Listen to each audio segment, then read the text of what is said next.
I was 18, I got arrested for trying to steal a phone from Walmart. It was the dumbest thing I'd ever done, and I still hate even admitting it. I was with 2 friends, and the whole thing started as just one of those stupid ideas. I thought I could open the packaging, slip the phone into my hoodie pocket, and walk out like nothing happened. Instead, loss prevention stopped me before I even made it to the exit.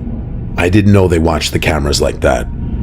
Within an hour, I was sitting in the back of a police car with my hands cuffed behind me, staring at the same parking lot I had driven into like a normal person earlier that day. It was a Friday night, which made everything worse.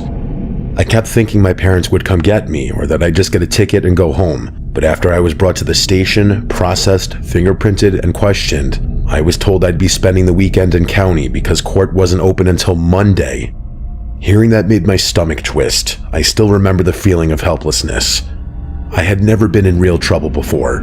I had never even been suspended from school, and now I was being walked into a local jail in handcuffs over one of the most embarrassing decisions of my life. The booking process took forever. They took everything on me, including my clothes. Then they gave me an orange jumpsuit to put on, and that's really when the gravity of the situation I got myself in became real. I remember changing into it and looking at myself for a second, feeling sick. When they finally brought me back to the holding area, I realized very quickly that nobody else looked like me. I don't mean that in a better than them way. I just mean I looked young, scared, and completely out of place. Some of the men in there were older, bigger, tattooed, and looked like genuinely dangerous, scary people. A lot of them were loud, acting like this was some fun place to be that they'd been 10 times before. A few of them looked at me like they were annoyed I even existed. Some guys actually made fun of me, calling me pretty boy. I tried not to react, but I could feel my face getting hot. I stared at the floor most of the time and tried to look calm, but I'm sure everyone could tell I was terrified. After a while, a fresh group of arrestees got brought into the day room, and we were all told we could make phone calls. I called my parents, and my mom answered. The sound of her voice almost made me break down. I told her where I was and what happened, and then my dad got on the phone. He wasn't screaming, which somehow made it worse. He just sounded disappointed. He told me they had already called an attorney and that I would most likely be out on bail by Monday after I saw the judge. Monday was so far away, though. I wanted to ask them to get me out sooner, but I knew there was nothing they could do. After the call, I had to go back into the day room and pretend I wasn't on the verge of panicking or crying. Later that night, they assigned me to a cell. My cellmate was a man in his 40s who told me his name was Bob. I almost didn't believe that was his name. At first, I was almost relieved because he wasn't screaming or acting aggressive like some of the others. He had a calm voice and talked to me like a normal person. He asked what I was in for, and I stupidly told him. He laughed a little and said that was nothing, that I'd be fine. For the first hour or so, he actually made me feel less alone. He told me how to deal with the routine, when meals came, how to keep to myself, and not to let anyone see me looking too nervous. I remember thinking maybe I got lucky, but that feeling didn't last. As the hours dragged on, Bob got too comfortable with me. He started asking personal questions like where I lived, if I had a girlfriend, what school I went to, and if I still lived with my parents. I gave vague answers, but he kept pressing. Then he started making comments about how young I looked and how I didn't belong there. At first, it sounded like a concerned elder, but then it started sounding creepy. He would sit too close on the lower bunk with me when we talked. He touched my shoulder more than once, and once he put his hand on my knee while laughing at something he said. I moved away right away, and he smiled like he knew exactly how uncomfortable he was making me. From then on, I dreaded every second the cell door was closed. The day room became the only place where I felt like I could breathe, even though that place was terrible too. I would wait for the doors to open just so I didn't have to be alone with him. The days and nights blended together, and it all felt like one long day because there was no damn sunlight in that depressing place. The lights never fully went off. I barely slept. Every time I closed my eyes, I felt like Bob was watching me. One time, in the middle of rest time, I don't even know if it was nighttime, I opened my eyes and saw him looking down from the top bunk at me. He saw me wake up and said he couldn't sleep either. I didn't answer him. Those 48 hours felt longer than any full week of my life. By the time I finally saw the judge, I was exhausted and yet excited to leave. I barely remember what was said. I just remember hearing that I was being released, and later that day my dad picked me up. When I got into his car, he wasn't angry. He was strangely sympathetic but disappointed. I didn't want to talk about jail, Bob, or anything that happened. I wanted to shower and sleep in my own bed and pretend the whole thing had just been a bad dream. A few days later, I got a follow on Instagram from a fake-looking account. My profile was public at the time, so random accounts weren't unusual. It had no real name and no posts, and the profile picture looked like a dark, blurry room. I ignored it. Later that night, I got a DM from the account. When I opened it, it was a selfie from Bob.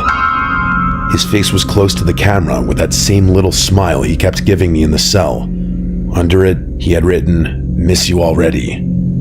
I blocked the account immediately and threw my phone onto the bed. I felt violated in a way. He knew my real name, he found my profile, and I had no idea how. 2 days later, I came home from work in the late afternoon. It was a foggy day, and my parents were both still at work. As I pulled into the driveway, I noticed a ratty old car parked across the street. Someone was sitting inside with their head down. I sat in my car for a second watching it. I couldn't see their face, but something about the way they wouldn't move was concerning. I went inside fast and locked the front door behind me. A few minutes later, while I was standing in the kitchen trying to tell myself I was being paranoid, I heard the front doorknob rattle. Instead of knocking or ringing the bell, whoever was outside was turning the doorknob back and forth like they were testing if it was unlocked. Then they stopped. It was not even 30 seconds later when I heard the back doorknob do the same thing. That's when shit became real and I called 911, as weird as that felt after spending a weekend in jail. I whispered at first because I was afraid whoever it was would hear me. I told the operator someone was trying to get into my house. While I was on the phone, the doorbell rang. The operator asked if I could see who it was. I told her I was too scared to check. I told her I thought it was the man I shared a cell with in jail. She told me not to answer the door and to wait for the officers. By the time the officers arrived, the car was gone and whoever had been at the door was gone too. I told the officers everything. I told them about the arrest, the weekend in jail, Bob, the Instagram message, and the car outside. The second I admitted I had just been in jail, I felt their attitude change. They weren't rude per se, but they didn't seem eager to help either. One of them asked if I was sure I wasn't just shaken up from the weekend, which really pissed me off. Another asked if I had given this guy my full name. I said no. They left me with a report number, and that was basically it. For the next week, nothing happened, and I tried to convince myself it was over. Then one night, I went to a dive bar with friends. They weren't my friends who knew about the arrest. Outside of my family and the friends that knew, I didn't tell anyone else. We were standing near the pool table when I looked toward the far end of the bar and saw Bob sitting alone. He was wearing a baseball cap pulled down low and a dark jacket, like the guy was freaking incognito, but I knew it was him. He wasn't looking directly at me when I first saw him, but a few seconds later, he lifted his head, and when he saw me looking at him, he smiled. The fear and concern in my face had to be so obvious that my friends asked what was wrong, and I told them there was a girl that I didn't want to deal with and that I wanted to leave. We left through the front, and I kept expecting Bob to come out behind us. In the parking lot, I told my friends I was calling an Uber home, but to wait with me. The second I got in, I called my parents and finally told them everything I had been leaving out. That night, they put their foot down. We went straight to the precinct.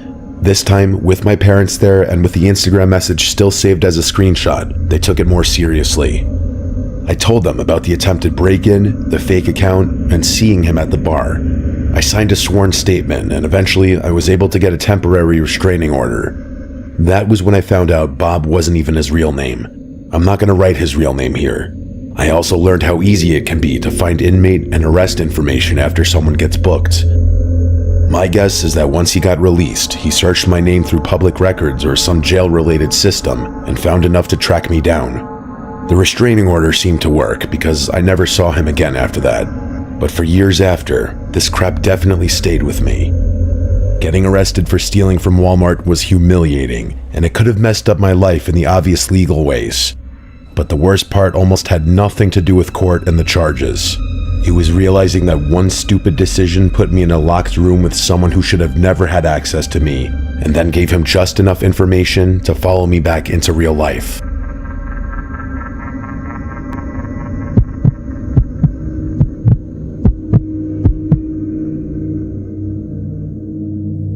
This is the first time that I'm trying to explain something by writing. I also just want to say that I struggle to relive this memory. Whenever I start to go down the rabbit hole of potential harm that could have ensued for my friend Laura and I start to get anxious and worked up all over again. I'll start from the beginning. Last summer, I started dating a guy who lived about an hour away from me. It only lasted a few months. I'll be honest, it was a rebound. The only reason I'm mentioning him is because on this hour-long drive, I would always pass this giant building in the distance. Most of the drive was nothing but trees and massive open fields of grass. When I would be roughly 15 minutes from his house is when I would drive by that building. From the road, it looked like a building you would see in an old horror movie. He had these high arching roofs, small windows, and this giant cross on the highest point of the roof. The building fascinated me.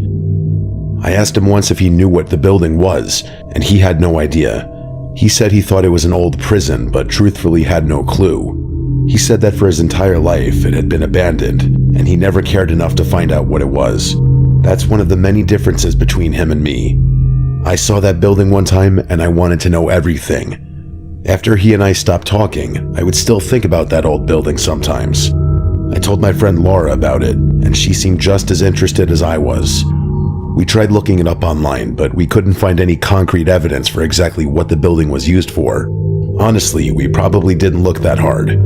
Neither one of us is the internet research type, and when no easy information was available, we gave up the search. However, we weren't ready to give up on the building. That's when Laura made an interesting suggestion. She suggested that we just drive out to the building and check it out. She said it's not that far after all, and if it's abandoned, nobody will be there. I was on the fence about this, not because I didn't want to, but because I don't really live on the edge. I don't take risks a lot, and potentially breaking into a building is a massive risk for someone like me. As I write this now, I feel like an idiot, but when this happened, going in the middle of the night seemed like a better idea. My logic was that if there was some type of security, they would for sure be gone after dark. I know it's not the best logic, but that's where my brain went. A few nights later, we made the trip at 1 in the morning. We put fresh batteries in our flashlights and got ourselves pumped up for an adventure. Laura parked the car on the side of the road. She didn't want to pull the car all the way up to the building just in case it had cameras. It took us almost 10 minutes to walk from the side of the road to the front door. When we got to the front door, I was desperately looking for a sign above or near the door. There was nothing I could see anywhere. Even with being right at the door, we still couldn't tell what the building was. Laura walked up to the front door and tried opening it. Surprisingly, it opened right up. There was a lock on the door, but it wasn't latched. The smell of must and old wood was overwhelming.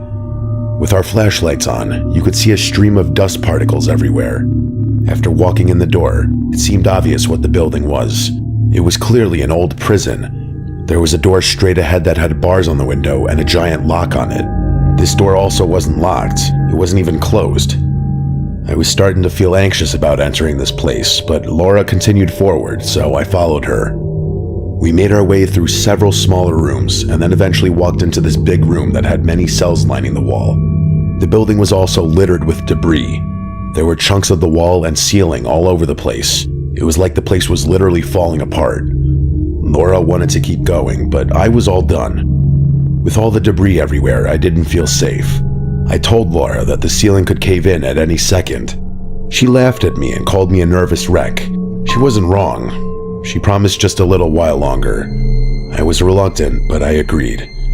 It couldn't have been more than 3 minutes later when we heard a loud crashing noise. It stopped us both dead in our tracks. I instantly started freaking out. I couldn't help but imagine the worst. Laura was trying to be rational. She said something must have collapsed, and we heard the echoing. I gave her a look that said it was time to leave. Whether it was something collapsing or something worse, it was time to go. We started heading back in the direction we came from. In the doorway of the big room with the cells, Laura could see a person standing at the end of the room. When Laura told me, she She said not to freak out. I can't even begin to explain how unbelievably unsettling it is to be in a giant abandoned prison in the middle of the night and have a person standing 20 feet away from you. We didn't move. The person eventually put their hands up in a defensive position and spoke. He said his name was Mike, and he meant no harm. Laura started to press Mike, asking him why he's in the building and telling him that if he comes any closer, we'll pepper spray him. Mike immediately went into defense mode. He claimed that he was a security guard for the building. He said that he's supposed to detain anyone who breaks into the building and call the police to pick them up. He started going into detail about how the building started getting broken into all the time, so they needed to take measures to keep the people out. He seemed confident. All his answers were smooth, and he didn't stumble over his words at all. I was freaking out at this point, thinking I was about to be detained. Laura leaned over and whispered to me that she didn't trust this guy. Mike continued walking towards us with his smooth tone. He said that he was going to escort us out of the building with a warning. He claimed that we looked like nice young women and that there was no reason to get the law involved. I started thanking him. He was laughing and told me not to worry about it. Laura asked if he could get out of the way so we could leave, and he got a little weird. He said he was sorry, but he couldn't let us leave that way. When we pressed on why, he said that part of the ceiling caved in. There was no way through anymore. He was going to take us out the building through a much safer back route. Laura was skeptical. I just wanted to leave. When he walked by us, he did look a little weird. By that, I mean he wasn't dressed how you'd imagine a security guard dressing. He was wearing jeans, white sneakers, and a black sweatshirt with a flannel on the outside. Laura even said that his outfit looked weird for a security guard. He laughed, and with that confident, smooth voice, he claimed that he was able to wear whatever he wanted since this was mostly a boring job. We were walking deeper into this building, and it felt like we were going in the opposite direction of where we needed to be. Every time we asked where we were going, he would just say, "Don't worry, we're almost there." A few minutes later, we made it to this long, narrow hallway with a door at the end. The hallway was small enough that we couldn't even fit two people next to each other. He opened the door at the end of the hall, and it was a long staircase down. It was dark, so dark that you couldn't even see. Instead of continuing to lead, he moved to the side of the doorframe and said, "After you." We just looked at him. Laura asked him, why would we go down? He just laughed and said she was silly. Yes, he used the word silly. Laura put her foot down and said we weren't going any further. That's when I stepped in and asked if he could lead the way. He didn't answer for a second, but then agreed.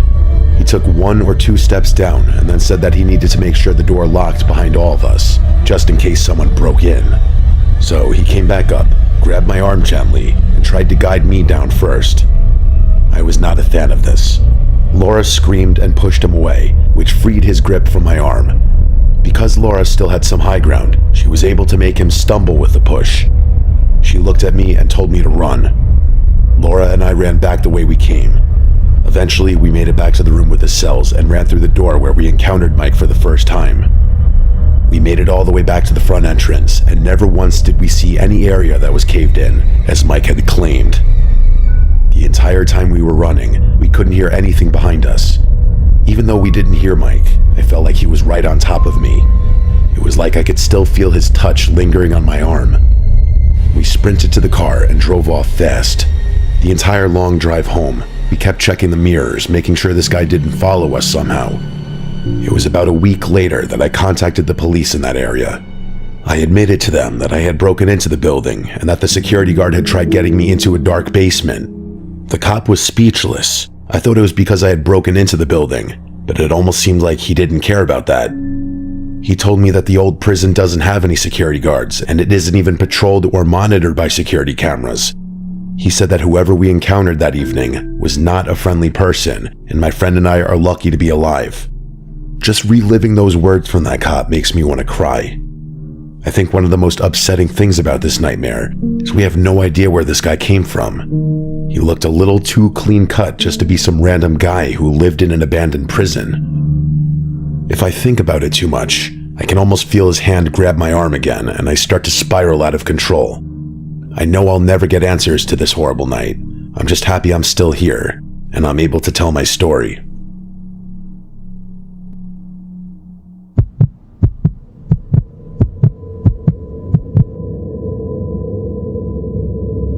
Several years ago, I moved across the country. I worked as a corrections officer at a local jail. I was there about a week when I met Edgar. He seemed like a decent guy. Just because he was in jail doesn't necessarily mean he was a violent criminal. In Edgar's case, he was there for violating his parole, not being violent. Every time I would cross paths with Edgar, he was always respectful, called me sir, and never stepped out of line. One of those first weeks there, completely out of the blue, Edgar asked how Stan was doing. I just looked at him in disbelief. I have a brother named Stan, but I couldn't think of how Edgar would know something like that. This jail I worked at was nearly 1,000 miles from my hometown. The people I worked with didn't even know about my brother. I just remember ignoring him and going about my business. As unlikely as it could be, I determined that it had to be an insane coincidence. He could have been talking about anyone or anything. A few days later, I crossed paths with Edgar again, and this time he asked if Diana still lived by the lake. Now he had my attention. My mother's name is Diana, and she lives on a lake. I pulled him aside and asked how he knew that name. He just shrugged and said he didn't know. In a lot of jails and prisons, they have these gossip chains where inmates will find out information about other inmates and even some of the law enforcement. But in this instance, there was no way this guy could have found out information this personal. It just didn't make any sense.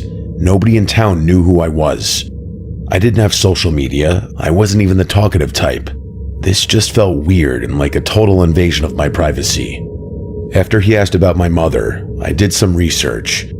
As unlikely as it could be, I thought maybe there was a chance this guy was from my hometown. After looking up Edgar's file, I was able to see that he was born and raised right here. By all accounts, he had never even been to my side of the country. Then one day, he asked about my nephew. He asked if he was still a fan of baseball.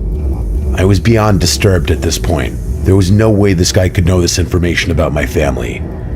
I went to my supervisor after this and told her about Edgar and this weird cat and mouse game he was playing with me. She dismissed it. She said he was probably trying to get me to retaliate in some way so he could sue the jail. I didn't buy this, but I accepted it because I felt like I had to. I would continue seeing Edgar daily, and I would wait for him to mention another member of my family, but he never did. He continued to be respectful, always smiling, and never aggressive. Not long after all this, Edgar was finally getting released. On his way out, he said goodbye to me and then said something that stuck with me. He said, "Maybe I'll see you around." I don't know why, but it made me feel uncomfortable. Maybe it was the weird smile he had as he said it. I don't know. It just felt ominous. A few months had passed since Edgar had been released. By this time, I was completely settled in at my job and in my new home. I started dating someone, and I would spend certain nights of the week at her place. One morning while I was at her place, I got a notification on my phone. Someone had alerted my Ring camera at my house. They rang the bell. They stood there completely still for a strange amount of time, and then they finally rang the bell again. This time they spoke through the camera. In a soft voice, the person said, "You home?" Clearly I wasn't. Then the person started talking about selling meat out of his truck. He pointed away from the camera and said that he had a lot of meat in his truck and he was going door to door trying to sell meat. He apologized for imposing and then left. I just ignored the entire thing. This wouldn't be the first time someone tried selling me something at the door, so it wasn't that weird to me, even if the guy himself was weird. Even though it was morning, the way the shadows were hitting the camera, I couldn't tell who the person was. It didn't help that the person also had his hood up. Not a good look if you're trying to sell a product. That next night, I stayed at my girlfriend's house again. A little after 2 in the morning, I got a notification on my phone. Somebody was at the door. When I pulled up the camera feed, nobody was there. Somehow the sensor got tripped. I heard of this happening to others before, but it never happened to me. I dismissed it and went back to bed. The next night, I was home alone since I worked at the jail early the next day. At almost the same time as the previous night, at 2 in the morning, my doorbell rang. I pulled up the camera feed, and it was the same guy as the day before, the guy who was trying to sell meat. Before I said anything, he rang the bell again and said into the camera, "Hello, I got some meat in the truck I'm trying to sell. Is anybody home?" I was furious. Before I said anything, he spoke again and said, "You should open the door so you can see what I have for sale." I'm not 100% sure, but it looked like this person reached for the doorknob after he said that. I'm able to talk through my Ring camera, so I alerted the person that I was law enforcement and that he better get off my property before I call it in. At first, he didn't move at all. Then, seconds later, he lifted his head up a bit. With a huge smile on his face, I was able to tell exactly who it was. It was Edgar. The kind man from the jail who knew way too much about my personal life. I had forgotten all about Edgar by this time. He didn't run off as a lot of criminals would do. Instead, he slowly turned around and walked away. I noticed that he didn't get into a truck or any vehicle for that matter. He claimed that he had meat in a truck, but I watched this man just walk away and keep walking into the night. I was a little freaked out after that night, mainly because I didn't know what Edgar was capable of. He wasn't violent in the past, but these were clearly not the actions of a sane man. I called my brother Stan the next day. I asked him if he knew this specific Edgar, and my brother had no idea who he is. When I sent him a picture of Edgar, he confirmed that he certainly didn't know who he was. I did a little extra digging after that night and found some interesting information about Edgar. The man had no known family, no previous addresses, and when the parole officer checked his current address, he wasn't there. I wish I could tell you that's where my story ends, but I think Edgar decided to visit me one last time. It was about a month after the last visit, and somebody rang the doorbell at my girlfriend's house at 10:30 at night. I ran to the front door to answer it, thinking it was maybe some sort of mistake. When I answered the door, nobody was there. When I looked down the street, I saw someone walking away. It looked like someone similar in size to Edgar, but it was too dark to be sure. I shouted to the person, but they didn't react and just kept walking. I didn't chase them because people walk in that neighborhood at night often. I wasn't sure if it was Edgar or just a neighbor. I went back inside, locked the door, and told my girlfriend it was nothing. I stayed up that entire night waiting for another visit, but nobody ever came. I never found out what happened to Edgar. It's like he fell off the face of the earth. It disturbs me to think about the fact that this man knew where I lived, and if that was him at my girlfriend's house, I can't even imagine how he would have found that out. It made me feel like this man was stalking me. I was constantly looking over my shoulder for months. What bothers me more than all that is that I have no clue how this guy from jail knew my brother's name, my mom's name, and where she lived. I'm still terrified he's going to show up at my mom's house one night, and I'm not there to protect her. I don't know why he chose me to mess with. I haven't slept well in years. I like to tell myself that he went to another town under a different name and got arrested there. The hope that he's in jail is one of the only things that helps me not dwell on this more than I already do.